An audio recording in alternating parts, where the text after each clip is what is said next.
Now you might notice that as you're working with creating curves, they sometimes are kind of hard to see against the backdrop of the image that's mapped onto your UV shell.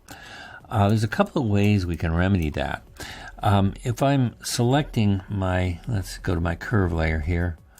If I select a curve, it does show up. However, again, it can be, depending upon the colors you have in your background, can be kind of hard to see. So there's a couple of things we can do. I can change from a default view in the viewport to, say, a textured view, and that gives my image a lot more contrast, darker colors, and so they can cause curves to show up a little bit better.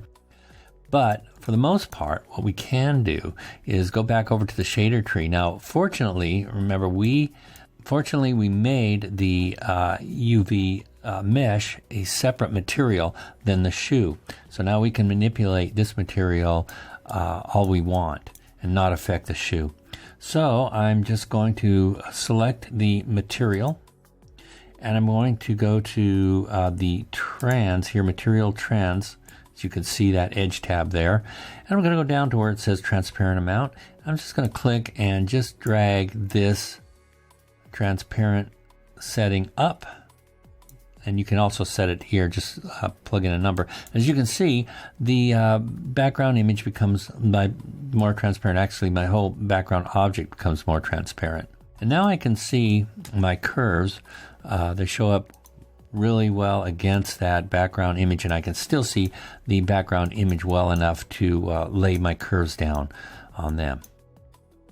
Now that we have our curves on this side of the shoe, punching nice holes or cutouts in our material there, we need to get them on this side as well. Now, it would be sheer torture for us to sit there and just go to the curve tool and build curves on each one of these little cutouts when we have them over here. So the best thing to do then, I think, is just to mirror these onto this side. Now, this isn't a perfectly symmetrical object, and I don't expect it to be. However, I can make some quick changes and modifications as we go along. So let's do that.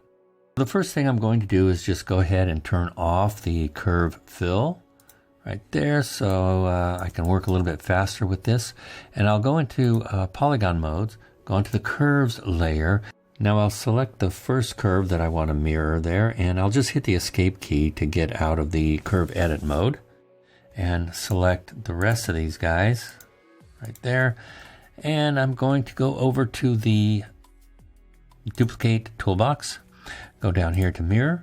I'm going to click somewhere right about in the middle here. Let me move this over so I get a little more screen real estate, and I think I can close this down for right now too. All right, and so click right there, and there we have. There's our curves. Now all I need to do is just adjust these to where they need to be. Now I can see that this curve is really close to this edge, so I want to be careful about that. But let's go ahead and just edit these and line them up.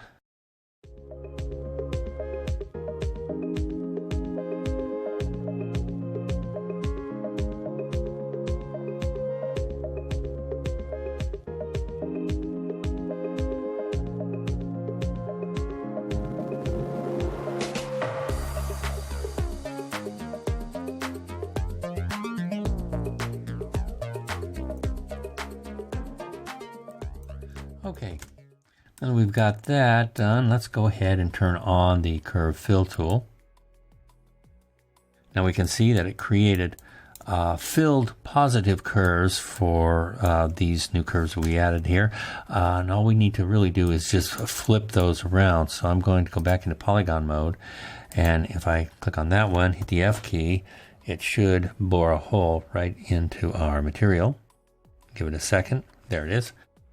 And yeah, so let's go ahead and do that, flip all the rest of them. And in the meantime, I'm just going to turn off the curve fill tool just to accelerate this process. And there we go. All right, it's just that simple. All right, now let's very quickly take a look at the fill parameters again. If I click there, I'm going to open up the mesh ops here, the curve fill. Oh, let's click on that one there. then go to the curve fill mesh op here. We have a paving level of 6. Sometimes if the paving level is really low, like 5, which is the lowest you can go with paving, you might get some errors in some corners and things like that that might be near the bottom. But we can simply just increase that number to increase the number of polygons between each of these curves. The other thing, you'll notice that occasionally you'll get some areas poking through here. And one of the best ways to fix that is to go to the UV transform and simply adjust the push parameter to increase the distance between the transformed polymesh and the object you're transforming to. Since this is going to be a panel that'll be mostly above other panels, we want to give it a little bit of a gap or some breathing room between this and the surface of the other panels that we're going to make. All right, there we go.